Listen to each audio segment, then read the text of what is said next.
program is helping expose inner-city kids to the world of aviation. Carmen Valencia is here to show us how pilots are helping students soar to new heights. Good morning, Carmen. Good morning, Giselle. This story is a reminder of what the power of representation can do, especially for the youth. A group of friends from Compton came together after witnessing firsthand the lack of diversity in their field. They came back to the community that helped them achieve their dream of becoming pilots and are paying it forward by training and exposing more Black, brown, and women youth to the world of aviation. I spoke with a young man who just got his wings to fly and says this program and the people leading it changed his life.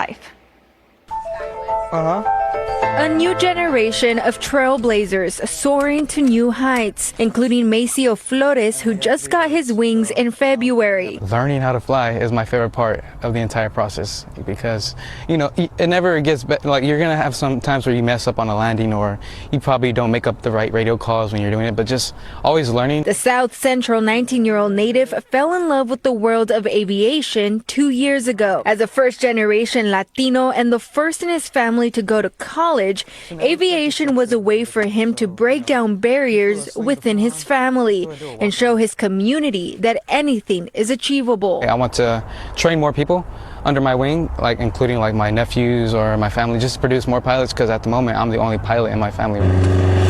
It's why Maceo joined Fly Compton Foundation, a nonprofit organization based in the heart of the city, training and exposing Black, brown, and women youth in underserved communities to aviation.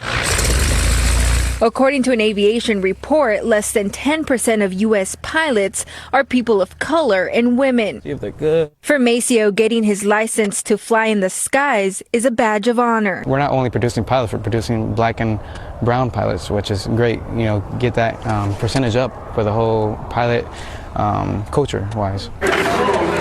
Every other Saturday, more than 30 students ages 8 to 18 hit ground school, where pilot instructors teach them how an airplane works. And then it's wheels up for flight lessons. Demetrius Harris is the president of Fly Compton.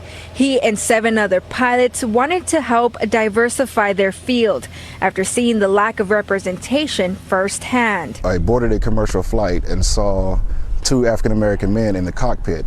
And at that point, I was well-traveled, but I had never seen an African-American man in the cockpit of a commercial airliner before.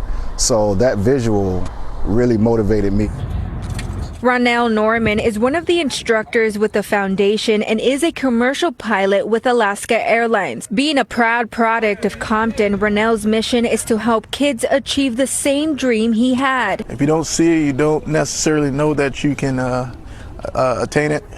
So we wanted to build something right here in the city that represents the city and that we can train folks up and go out into the world. A cycle of inspiration that Maceo will continue as he guides others through the blue sky. I want to be a mentor, you know, when it comes to little kids and stuff. Because for Maceo, there is no better feeling than having an office in the sky.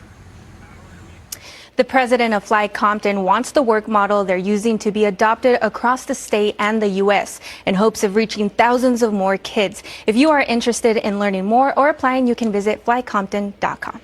Wow. Okay. So we were looking at the statistics, and they are overwhelmingly white, overwhelmingly male when it comes to who is a pilot. Very few Black pilots, around 2%, Asian pilots 2%, Hispanic or Latino 5%.